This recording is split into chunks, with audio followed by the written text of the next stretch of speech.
कक्षा 3 विषय हिंदी व्याकरण पाठ 3 संज्ञा।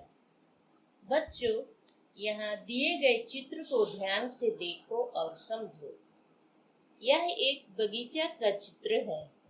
इसमें खेलते बच्चे, गेंद, फूल, चिड़िया, पतंग, पेड़ आदि दिखाई दे रहे हैं। इन सबको हम उनके नाम से जानते हैं।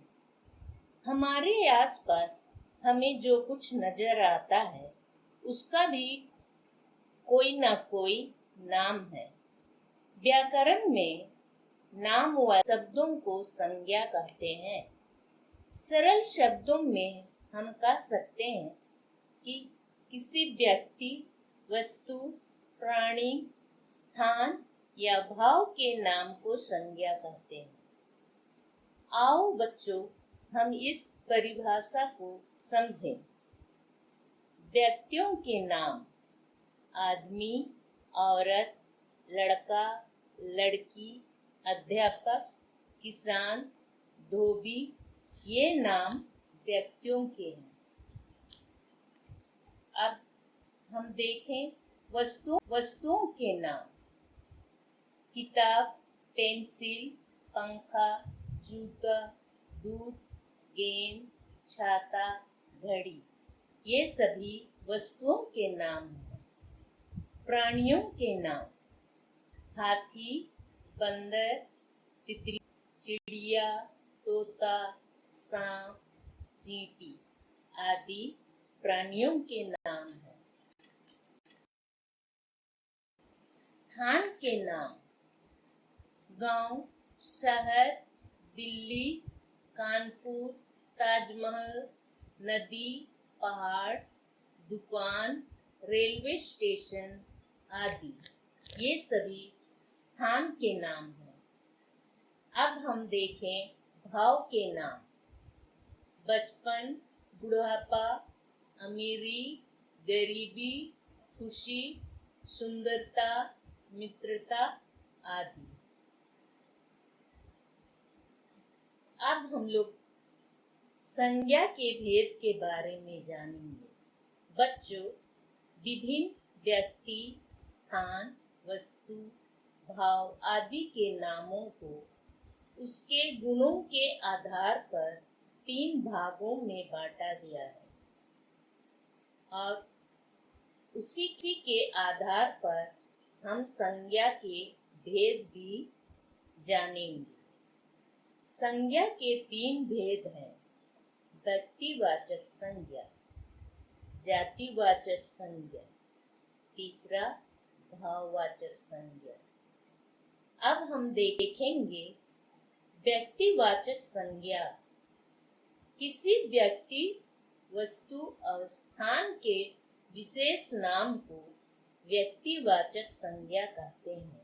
जैसे सचिन तेंदुलकर, ताजमहल, हिमालय, दिल्ली, गंगा आदि, ये नाम व्यक्तिवाचक संज्ञा में आते हैं क्योंकि ये किसी विशेष व्यक्ति, स्थान के नाम हैं।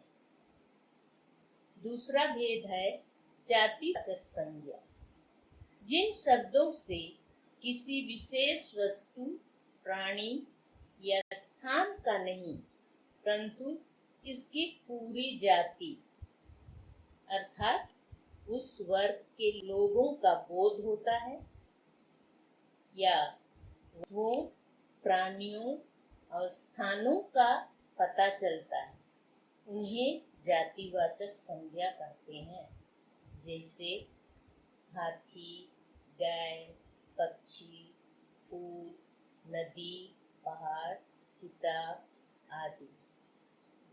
जातिवाचक संज्ञा में कोई विशेष वस्तु, प्राणी, स्थान या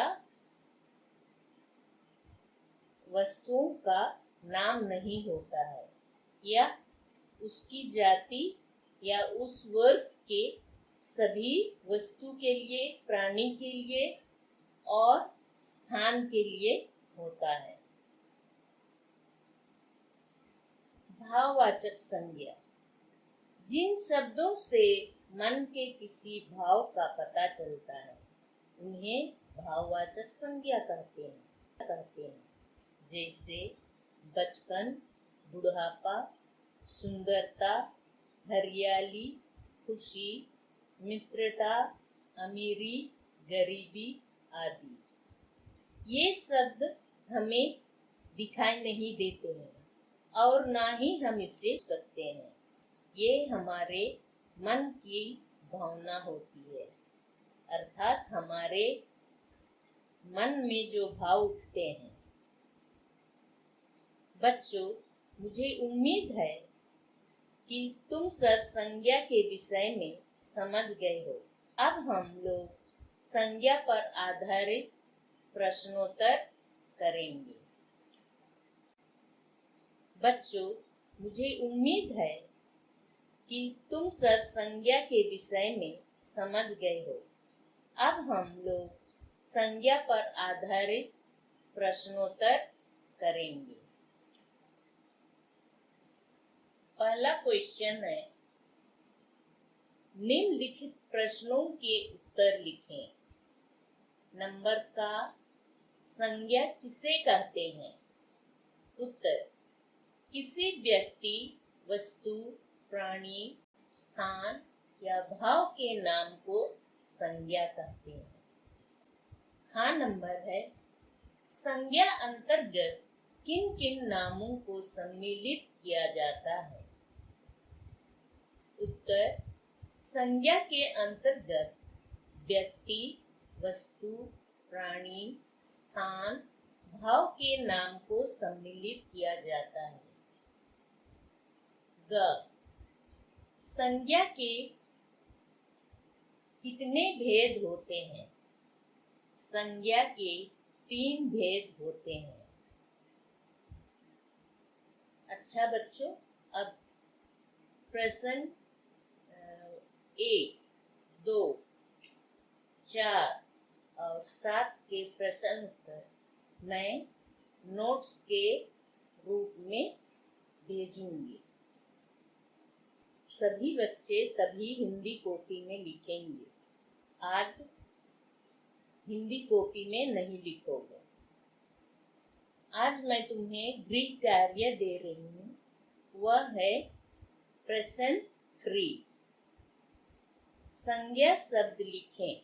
क, अपने 2 मित्रों के नाम। आपको अपने 2 मित्रों के नाम लिखना है।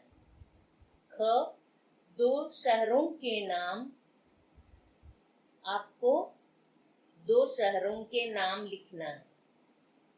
ग, 2 खाने की चीजों के नाम।